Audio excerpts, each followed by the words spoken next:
Are you looking for a ready for occupancy house and lot here in Santa Rosa, Laguna?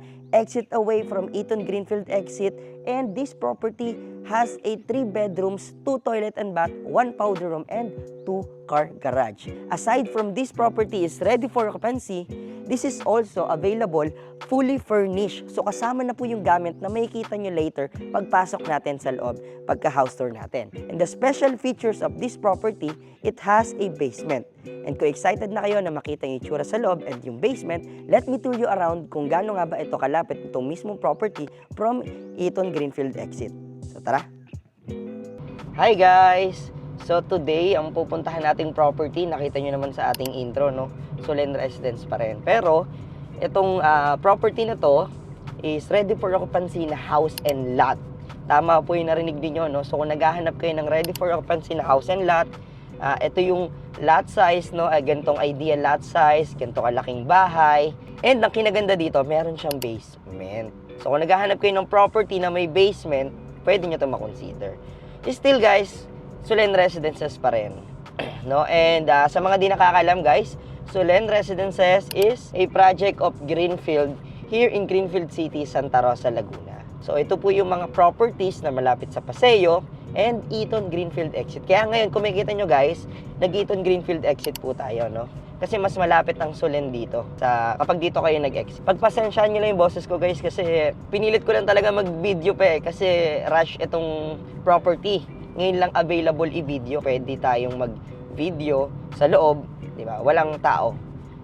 Ayan. So, pinilit ko mag-video kahit galing tayo sa Sipon. Ayan. Medyo barado pa yung ilong. So, ayan. Nandito na tayo sa may Eaton City. Katabi lang to guys. Another development naman to by Lucio Tan. And then, sumunod naman is Greenfield. So, kung makikita nyo, from Eaton Greenfield exit, siguro I think 5 to 10 minutes away lang, nasa Solen Residences na tayo. Lalo ngayon, ganitong oras, 2:00, napakabilis lang. If you're going from Manila or Batangas, gusto nyo mag-beach, or kapag naman Manila, gusto nyo mag-work, doon yung inyong office, malapit lang, accessible pa rin itong Solen Residences. So, ang dami ng best natin to na feature. Siguro, sawahan na kayo sa mga promotion ko kay Solen, pero still guys, itong mga property na to is best deal pa rin po ito, no? So, kaya inaalok pa rin natin sa ating market. Hindi ko pa rin to napopost pala guys, ha? So, dito pa lang una tong makikita sa ating YouTube. So, ayan, nadaanan natin South Lake Village by Eaton City. Ayan, yan naman yung luxury development nila dito ni Eaton. And then, aside from Paseo Outlet Mall na pwede nyong mapagpilian ng mga everyday needs ninyo, yan, commercial establishment na malapit sa Solen, mas malapit naman itong kabila, which is Eaton Square. Ayan po siya sa aking right side. Ayan, Eaton Square. May Starbucks, may kita nyo 7-Eleven, Shell, McDonald's, and still, yung Eaton Square, nadadagdagan pa rin, nade-develop pa rin, no? And marami pang open na commercial space pala dyan, guys, if ever you are a business owner who wants to expand here in Santa Rosa, Laguna, gusto nyo makapwesto, no, bago pa mag-develop lahat, pwede nyo makonsider yung pwesto dito sa may Eaton Square. So ayan, onting lang tayo guys, kwentuhan, nandito na tayo sa property, papasok sa loob ng Greenfield City. Ayan, dito na po nag-start yung Greenfield City. Makikita nyo yung arko na yan. So yung Solen Residences po ay nasa right side po natin. Sa left side ko naman is Pramana. That's another residential development also of Greenfield. So, Pramana, Solen, and then Trava. Trava, speaking of Trava, nag-upload po ako ng bagong video natin sa Trava. Yun po yung pinaka-latest natin. Best for retirement din po yun. Yun naman is sa mga naghahanap ng malalaking lot dito sa Santa Rosa area na affordable price. So, doon nyo na lang tignan or doon nyo na lang panoorin yung ibang details, guys. Ideal din yun para doon sa mga gusto na malalaki yung kanilang property or bahay, no? Lalo na for retirement, gusto natin ilaan lahat. Yung best, syempre, hanggat maaari. So, ayan. Ito, Pramana. And then, liliko lang tayo sa right. Entrance na po yun ng Solen Residences.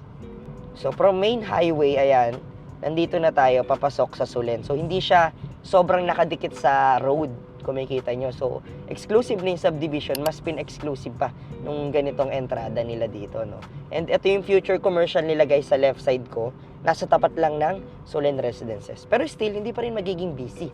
itong ano nyo kasi exclusive lang siya eh. Most likely, mga Greenfield lang or kayo mismo sa Solen ang i-cater nila. So yeah, pasok lang tayo sa Solen guys. So ayan, nakapasok na tayo ng Solen Residences guys. Bibilisan lang natin yung ating video. Hindi ko na kayo dadaan sa clubhouse. Ano guys, lumiko na agad tayo dito papunta sa property. And resume natin yung video pagbaba natin sa property. Okay, guys? So, ayan guys, right now, nandito na tayo sa exact property. Nandito tayo ngayon sa Solen Residences. And guys, this property sa likod ko, bago natin simulan yung ating tour, it has a lot area of 155 square meter and the total floor area of 250 square meter. So, this one is ready for occupancy. Very maximize yung kanilang lote dito and yung floor area. So, itong kanilang property, guys, kung makikita nyo, it has 2-car garage and covered po siya, no? And then kung makikita nyo, this property is elegant finish. So ito yung kanilang parking area with basement siya. Kaya kung makikita nyo, naka-elevate. And then ito naman yung pinaka entrance nila dito. So ito yung kanilang lanay area, guys, bago tayo pumunta sa mismong property sa loob. So dito yung kanilang lanay area, expanded po yan. Ayan. So papakita ko rin naman yan sa inyo later dun sa loob pagpasok. So dito po yon yung lanay area. And then ito yung kanilang entrance. Kaya punta tayo dito ngayon sa kanilang entrance. Ayan. So kung makikita nyo yung entrance nila, kakaiba.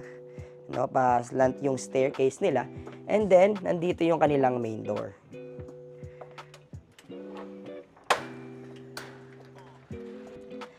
Hi guys! So ito yung property na ating i-feature today.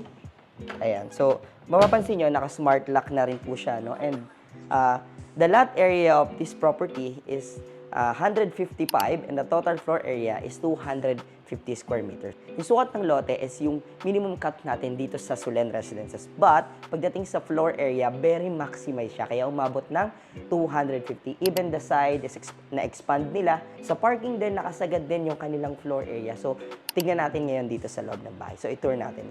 So, pagpasok nyo ng property, guys, makikita nyo, ito yung kanilang pinaka-receiving area because yung may-ari na to, mas gusto niya entertainment nasa basement. Kaya yun yung papakita ko sa inyo later. And then, going here, kung makikita nyo, open layout siya. And then, ito yung kanilang dining area. Ayan. Guys, isa pa, dito sa property na to, it is considered as elegant finish. Dahil kung makikita nyo, yung materials na ginamit dito, itong flooring nila dito, guys, no, napaka-expensive niyan. Kayo na lang bahalang tumingin sa video, no? And then, makikita nyo rin yung ibang gamit nila. Very quality yung mga materials na ginamit nila dito, no? Sa pagpapatayo ng property. Because, tinayo naman to, not for build and sell, not to sell talaga, no? But, para gamitin nila personally. Kaya, invested talaga din sila dito. Even the materials, lahat pinag-isipan, no? So, ito yung kanilang dining area. It's a 6-seater dining area. And then, nandito yung kanilang kitchen area. So, open layout siya. Kaya yung makikita nyo, yung flow natin, yung lakad, simula sa entertainment area, papunta dito. Ayan, dire-diretso lang. Kung makikita nyo, very ang linis nung sa loob ng bahay ni ma'am. Mukhang si ma'am ang naglilinis dito na sobrang sipag. Kasi sobrang linis tas puro puti pa. Lahat ng gamit ni sir, ano.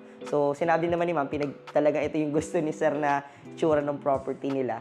So, ang ganda naman kasi malinis. Maganda yung mga puti kapag malinis eh. Pero kapag i-maintain mo yan, medyo challenging. But still, may mga ganito pa rin namang property, yung ganitong finish yung hinahanap ng ating mga buyers. So, ito na yung mismong itsura ng property. Ito na yung kitchen ninyo. And then, branded din naman lahat. Elba, yung kanilang range hood, yung ginamit nila dito. Di ba? High class, no? Kumbaga. And then dito, ito yung pinaka-sink nila, no, bukod dito sa island top nila dito. Meron pa silang sink dito. And meron din na maliit na sink doon in case na magpe-prepare ka ng food. So, dito yung mga heavy meals na gawain yung mga dito nyo siya ipe-prepare sa kitchen na to. And then nandito yung kanilang 2 doors na refrigerator, no? And high-end din to, guys, kung makikita nyo sa brand ng refrigerator na to, and 2 doors din po siya. And then dito naman, from kitchen, guys, no? Ito yung meron tayo ditong 4 doors. Etong unang pinto, guys, this one will lead you to storage area. So, hindi na natin papasukin kasi baka dito yung mga personal nila, ma'am. And then, dito, ito naman yung access na to, itong pinto na to, papunta sa dirty kitchen nila. So, naka-enclose po yan. Hindi siya rekta sa parking unlike any other property here in Solen. So, tignan din natin saglit, no? para at least. Ayan. So, ito yung kanilang service area dito. Pwedeng gawing laundry area or kung meron kayong mga hinugasan na isda, ayan, pwede nyo dito para at least may ano dito open yung window. So, wala siyang window, so open lang, and then yung amoy, hindi mag-i-stay sa loob ng bahay. So, pwede nyo siya i-prepare dito. And then, pwede rin kayo maglagay ng laundry, ma'am, no, in case. Pwede rin maglagay ng laundry dito para at least rekta, pwede nyo nang isampay. At least hindi rin kita or nakaharang sa labas ng bahay nyo, hindi nakakapangit ng itsura ng property. So, ito at least nasa loob po siya.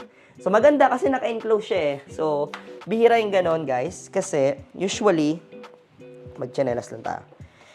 So usually, naka-open yung kanilang dirty kitchen doon, lalo sa likod. Tapos may access papunta sa parking. Yun yung standard na nakita ko dito. Pero hindi din ginawa nila, ma'am, since maximize yung floor area ng property. Naglagay sila dito, naka-enclose naman. So sakto lang din pang dirty kitchen or pang prepare ng mga food. Yan, yung mga pinamalengke mo, pwede mo dito muna ilagay yung ibang mga kagaya ng isda, karne, ayan, bago ilagay sa refrigerator, pag need nyo pa hugasan. And then, dito naman, ito yung kanilang powder room, dito sa ground floor. Ayan. So, ito yung kanilang powder room. Ganda. So, hindi siya sobrang laki, pero maximize din siya. And then, may kita nyo, high-end din yung mga ginamit nilang materials dito. Ayan. So, ito siya, guys. Ayan. So, ito yung powder room. Nasa ilalim siya ng stairs, kaya may pa ganun yung roof niya. And then, ayan, powder room, common din. Pwede nyo gawing common in case na may bisita kayo dito. And then, ito naman yung ating maid's room, no, in case. Ayan, so, di na natin bubuksan. Puntahan naman natin sunod yung ating basement before tayo umakyat sa ating second floor, di ba? So, tara. Ito naman yung kanilang basement dito sa property na ito. So, ganda ng basement nila dito, guys. First time ko lang din to nakita, no, ng actual. And then, so dito naglalaro yung kanilang baby. So, ito yung sinasabi nila sa akin kanina, no, nung owner na naka-solar na nga rin po pala itong property. Around 50 kilowatts yung nasabi niya sa akin. So, from here sa property niya, naka-on yung lahat ng aircon nila kasi may baby nga sila. Ang monthly bill lang nila sa kuryente is 5,000 pesos only. Monthly yun, guys, naka-on na po lahat, no, ng ating aircon kasi nga may baby sila, no. And then, kung papansin nyo, sobrang laking tipid na meron tayong solar. And then, guys, kasama na po yung solar, no, sa property. So, in case sa dito ka titira, you have an idea na, no, kung i-on mo man magdamag, ayan, yung inyong aircon, nasa around 5,000 lang yung inyong magiging bill. O kaya baka mas mura pa kung laging wala dito or kung meron ka ring baby, kagaya na tong sitwasyon na to, ganito lang din yung bill mo. Mas makakamura ka. So, ito yung kanilang basement. Ang ganda nung ginawa nila dito ang ganda nung kulay, no? Parang cement finish siya. Pero, literal literal yung finish niya, hindi siya sticker, kagaya naman nakikita natin. And then, ito yung pinaka-entertainment area nila, which is ito yung napiling location nung owner, no? Kaya nandito yung kanilang television, and then ito yung sala set nila dito, parang nakaka-relax, di ba? Ang laki ng mga upuan, laki ng foam. Ayan, so ito, in case na marami sila dito, pwede sila dito. So, part na to. So, ito yung kanilang basement, and then, meron rin sila ditong cabinets. Ayan. Kulay white pa rin, di ba? Consistent from ground floor up to here, consistent yung design, no, na kulay white. And then yung ceiling, yung sa taas, ginawa nilang kahoy, pero yung dito, kahoy style siya, pero kulay white. So, ang high-end pa rin ng design. And then makita niyo yung art. Tingin ko hindi ito kasama sa property kasi sobrang ganda. Personal to nung ng ating property owner. So, sasama nila yan, guys, sa paglipat dun sa bago nilang property in case na sila, upgrade. So guys, dito sa basement, guys, naglaan din sila ng room for storage room, no? Kung makikita nyo dito, andito yung kanilang mga first aid kit, ayan, yung kanilang mga labahin, and then iba pang gamit na dapat nakatago sa bahay, hindi nakikita. So, dito nila itinatago yun. So, ang ganda kasi hindi mo siya mahalata. And then, na-maximize din nila yung basement, no? Buong ganito, pwede mong galawan. Ilaan pa sila ng room para dito sa mga unnecessary things nila na hindi dapat nakahara sa bahay. So, yan, maximize sila. Nasa likod lang nito, guys, yung room, no? And then, sabi ko nga, meron pa ditong mga cabinets. Ayan. So, ito yung kanilang basement, no? Ito yung pinaka-highlight, I think, ng house. Kasi ang daming may basement na bahay na dito sa Solen na napasok natin. But on this one, high-end talaga siya. I mean, talagang personalized yung itsura ng tiles, ayan, yung dingding. So, nakaka-relax din talaga siya. Feeling ko ito yung pinaka-favorite na part ng bahay ng may-ari ng property, no, guys. So, tara, puntahan na natin yung sa taas. Pakita ko sa inyo yung kanilang mga bedrooms and yung kanilang master's bedroom. Tara. Dito naman tayo ngayon, guys, sa second floor. So, ang ganda nung finish niya, consistent yung kulay. Hanggang dito sa second floor, puro puti. No, yung makikita ninyo. Bago natin puntahan yung ating master's bedroom, pakita ko muna sa inyo itong 2 rooms sila dito because we have 3 bedrooms here. Isa dito yung master's bedroom. And meron din tayong common toilet. Pakita ko later. So, ito yung kanilang room number 1 dito sa ating second floor. So, kung makikita nyo, maximize din siya. And then, may cabinet din dito sa side na to. And then, ito yung kanilang bed na maximize din kasi may mga cabinets or may mga drawers sa ilalim. And then, in case na for study, para sa kids mo, pwede siya mag-aral dito. Pwede siya mag-work kung siya ay nasa edad na around 24, 25, and 26. Pwede siya mag-work dito. Pwede niya ilagay work from home. Kung siya naman yung nag-aaral, college, or high school, dito, pwede rin siya. Maganda yung setup actually. Hindi man ganun kalaki, pero aircon naman and then nandito na lahat ng cabinet niya. Kita nyo naman yung ginamit din dito na materials. Makikita nyo, high-end talaga, quality, no? So, punta naman tayo sa kabilang room. So, dito naman tayo sa pangalawang room dito sa second floor. So, ito yung kanilang room for kids, guys. So, ayan. Parehas din ng setup. Parehas din ng style ng kama. Meron silang drawer sa ilalim. So, maximize yung pwesto. And then, nandito yung kanilang cabinets. Ayan, nandito rin yung kanilang bintana. So, hindi na natin bubuksan. Pero kung makikita nyo, nakita ko to sa mga ibang bahay.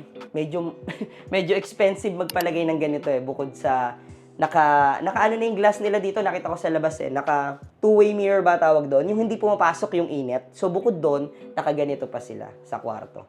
So, ang lamig siguro dito kapag inon mo yung mga aircon, no? Kung sa mga kids ninyo. Ay, punta naman tayo dito sa ating common toilets. Ayan. So, tara. So, ito yung kanilang common toilet. Ayan. So, ito yung kanilang common toilet and bath. Andito yung shower area. And then, nandito yung inyong sink. And then, nandito naman yung inyong toilet. So, ang ganda ng finish nila kasi kung makikita nyo guys, from dito sa pader, dire-diretso, all the way, from flooring. Diba? So, ganda ng tiles na ginamit nila dito. Kaya nga sabi ko kanina sa vlog, sa video, ang finish dito is elegant finish. Actually, mas, pa nga sa elegant finish, yung finish ng bahay na to. No? Dahil nga sa mga materials na ginamit. Puntahan naman natin yung master's bedroom. So, ito yung kanilang master's bedroom. Ayan. So, syempre, since ito yung master's bedroom, ito yung pinakamalaking room. No? So, andito yung couch ni sir na mukhang favorite niya. Kasi pati sa baba, ganito rin yung couch niya eh. So, ayan. Ito yung kanilang master's bedroom. Ito yung kanilang bed. And then, nandito siya sa buong harap ng bahay. Yun yung pinaka naging master's bedroom. Kasi ito po yung frontage ng bahay. So, dito, since ito yung master's bedroom, ito yung kanilang access naman sa balcony na nabubuksan ba yan? Nabubuksan naman. In case, sa morning, pagising mo, pwede kang mag-coffee, magmuni-muni. Ayan. So, dito po yan sa ating master's bedroom.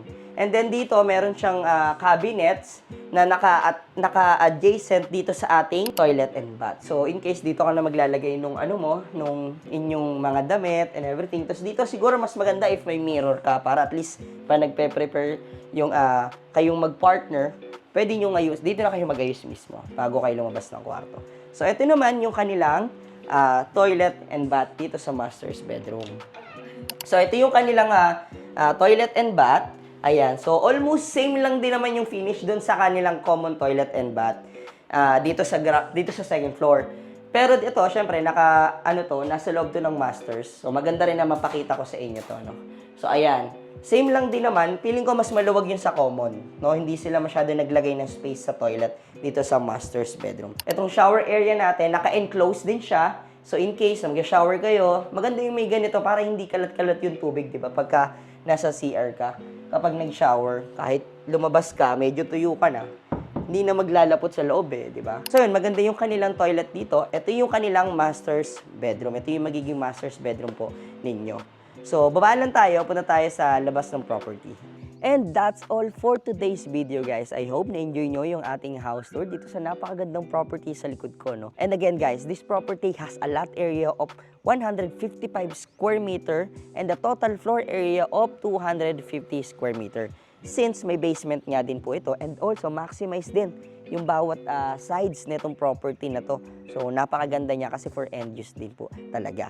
So, this one is ready for occupancy. We are selling this property for 27 million pesos. Slightly negotiable, sabi ni owner.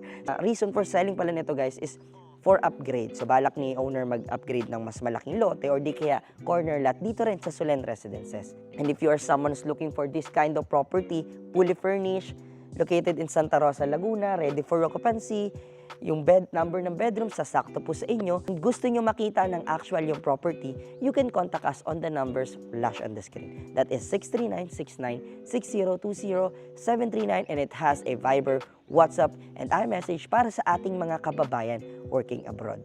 And that's all for today's video, guys. Thank you guys for watching. See you on my next one.